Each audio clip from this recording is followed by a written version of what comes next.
Today is anong araw ngayon? Monday. So hindi po masyado matao kasi hindi po araw ng palengke ngayon. Ayan po yung sitwasyon dito sa amin sa may Nabwa Market. Ayan. So ayan.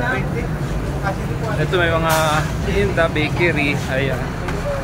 Kompleto din po yung mga ano rito, mga bili.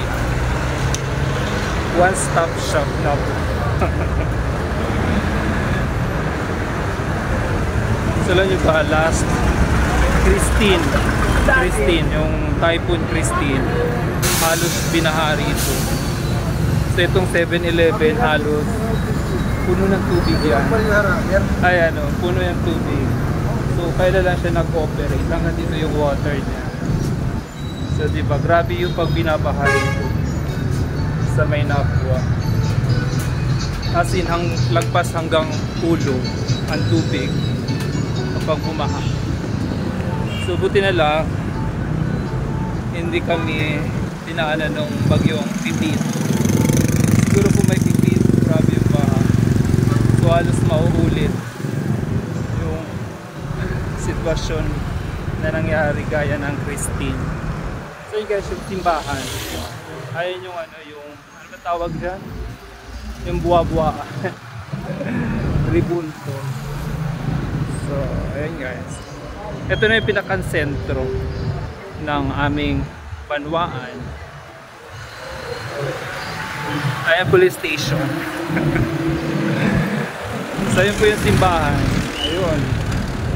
Yan yung simbahan dito sa Nabwa Sentro. So, actually pati yung simbahan, grabe, parang first time yata binaha yung simbahan, yung loob ng simbahan. Inabot din po ng tubig nung bagyong Christine. Ang alam ko hindi yan inaabot ng tubig yung simbahan na yan. So first time yata na experience na inaabot yan ng tubig. Grabe, diba? Ang grabe binuhos ng tubig nung Christine. Pena ko sa pena ko sa munisipyo Nabwa.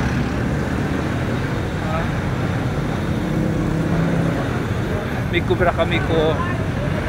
ko pensyonin lola. May kubra kami katong pensyonin nanay.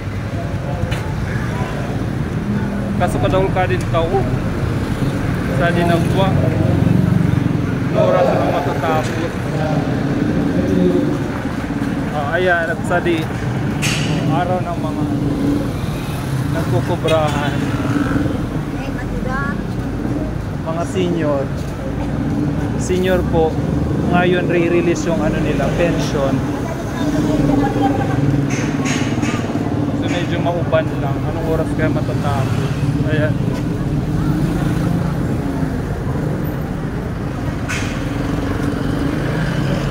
And guys, thank you for watching. Don't forget to follow. Okay na po. Bye-bye.